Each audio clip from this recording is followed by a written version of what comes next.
Thank you. So what is the European Student Union? We are an umbrella organization of 38 countries, and that's 45 unions of students.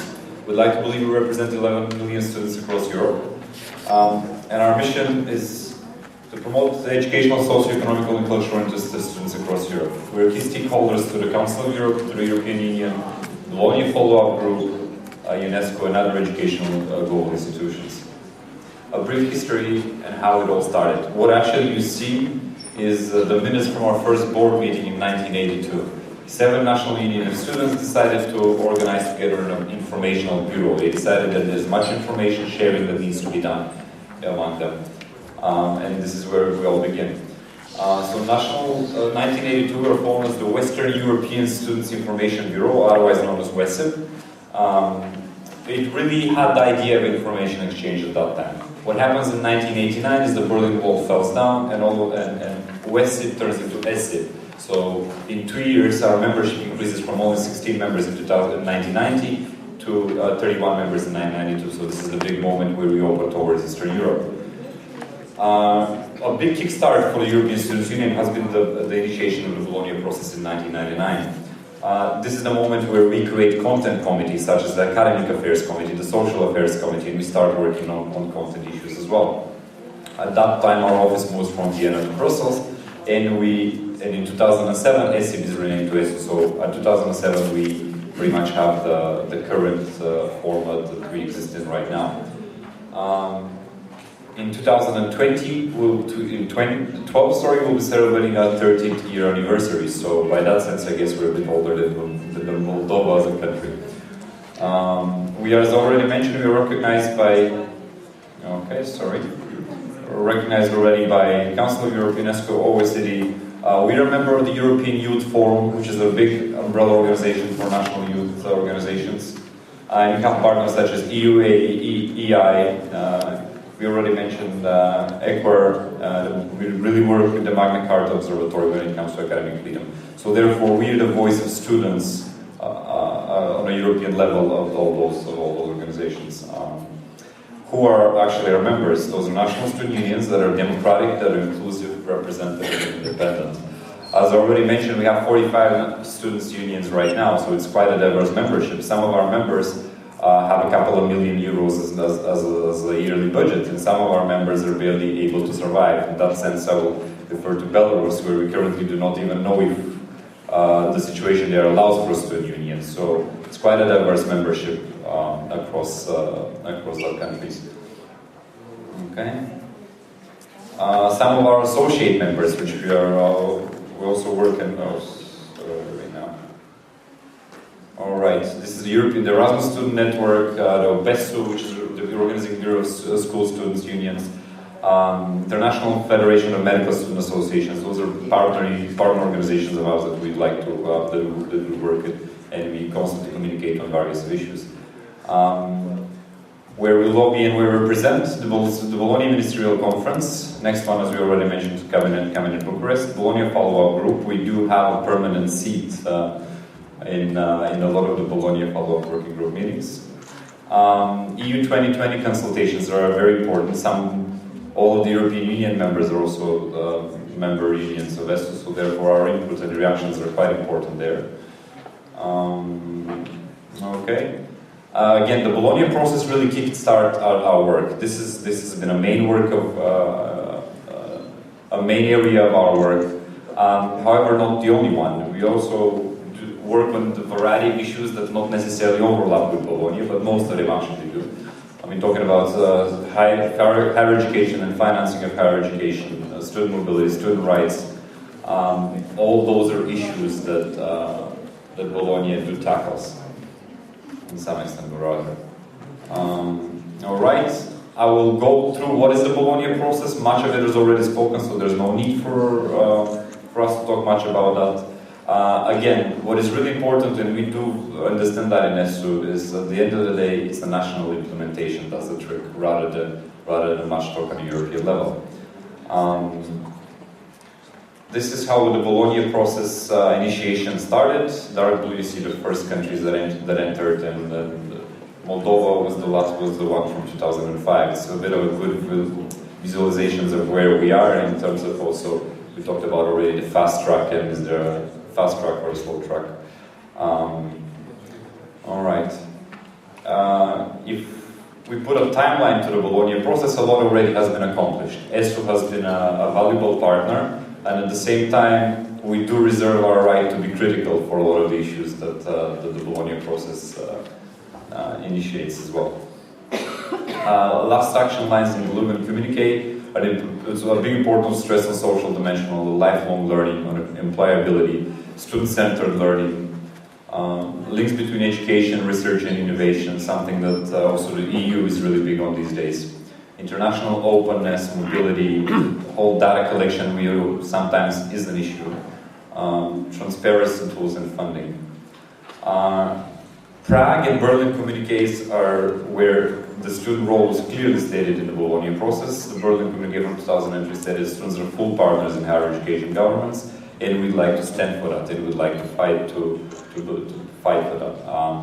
There's a lot of questions for discussions about what would be the role of the different stakeholders, and we usually like to pose those questions. Most important question we'll always ask is what should be improved, what more can we do, and who should take the initiative? Should the students also be recognized as a big initiative taker, or should they just be regarded as merely a presence that validates the action sometimes? In our Budapest summit in 2009, we stressed on the importance of the students as main actors in higher education, that we are not consumers of higher education, same as what sometimes we are being referred to, and that we are also part of this community, and as such we represent a valuable voice in higher educational affairs. What is our contribution to the Bologna process? We do have publications. One is Bologna with Student Eyes. Last one was in 2009, next one is coming in 2012, where we actually we present the Bologna process not only to students but also to academia and researchers. Another publication of ours, the Student-Centered Toolkit. A great success in terms of the countries it has been also translated to, not only in English. Again, we do value those as important student output from across our membership as well. Bologna, the finish line was a publication we had in 2009 as well, quite successful. So talking about student-centered learning, it was quite mentioned extensively today. In Leuven, we stated that European higher education faces the major challenges in ensuring opportunities of globalization, accelerated technology development with new providers, new learners, and new types of learning. That's why as education towards the students is a big importance. Student-centered learning has been for some years already the mouthpiece of our representatives. What exactly are we talking about? Is this Bologna thing working with magic, and what exactly is it? It's our responsibility to be that magic that flies the plane, or to be the voice that explains it also to the student. A lot of the times, academia uses terms that not necessarily represent the actions we'd like to take, and we as students, we definitely like to see things get done the day before yesterday. So we're always there to remind you of that. We're worried about certain issues, however, that the Bologna process is undergoing. It's quite uneven. European higher education area, since its launch in 2010 at the Budapest Vienna conference, has been developing quite unevenly. Definitely an issue is that institutions, and particularly governments, they need to take the responsibility of implementations, and some have taken that more seriously than others. And we do see quite diverse for our memberships, and it is an issue where with the governments that are a bit slow. Another thing is, how do we measure progress and implementation on all levels? We do not have concrete tools. We do not have the same. Sometimes we're not talking about even with the same terms, and it's a bit hard for us to measure. Those are issues that we'd like to believe should be stressed also in the future.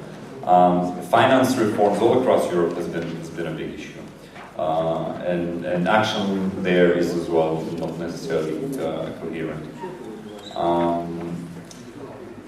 Some of our priorities for the next year, we'd like to stress it to Bologna back to basics, really back to what the general idea was.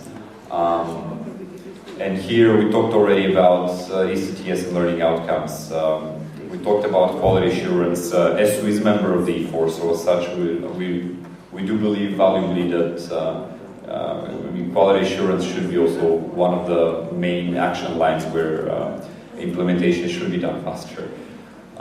Social dimension has been a big topic. Unfortunately, some of our representatives have been claiming that governments really are not doing enough. Is that true? It's up to the governments to say. We do believe that more action should be taken in that regard as well. What we do and how we run our day-to-day activities, we have co-financed quite a lot of European projects. A project is about the financing of the students. We call FINS, with which project we aim to raise the capacity of our members unions and their representatives in terms of the financial side of higher education. There's a lot of issues going on right now. As you probably know, some of our colleagues in the UK recently were out in the street protesting when their tuition fees were up to 300%. So therefore, financing is really where it hits us hard these days. We do also run a project called Quest on Quality Assurance, where we have a quality assurance experts pool, and via that project we also are upping the capacity of our members and our representatives that are quite valid in terms of study visits or just being anywhere at the E4 table, ready to give the student perspective on quality assurance, as we believe it's very important. We've been running projects on social dimension, quite interesting projects regarding how we can be change agents and how we can help even the younger generation in terms of take their ideas and opportunities of taking the path to higher education. We all know that inequalities do not start at the age of where students are in school. Inequalities and social inequalities in particular start at a much younger age. We do believe it's important to tackle those issues quite early in one's development. A big importance, what is the role of National Student Union and National Union and NUSs? My understanding is that, in ESU, unfortunately, we do not have a member from Moldova currently. And it's something we're definitely interested in, and we're hoping that the student union in Moldova is able to organize itself and able to participate in our conferences. In that regard, it will probably be needed to there will be need for assistance in terms of be it organization or government or any other institutions that deem that necessarily responsible. However, it is very important that in whatever capacity help is provided to the student union, to any student union, the student union maintains its own legitimacy, most importantly, its own freedom to be able to criticize, to be able to be there when you most likely not need their opinion, but it is important for you to listen, and this is the message that I would also like to convey for you. Higher education has a lot of issues to tackle. Bologna process has just unveiled a lot. The European higher education area continues this process.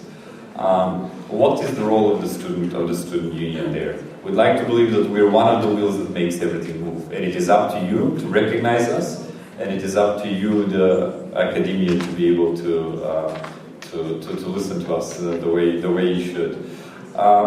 It's quite a small presentation. I'm very interested in if you have any questions to take. I was hoping that maybe more students would be present here. Unfortunately, they're not, and maybe you should take that into consideration next time you're organizing any conference that has to deal with issues that relate higher education. Because, as we said, students are the main stakeholders. So, welcome to questions. Mulțumim.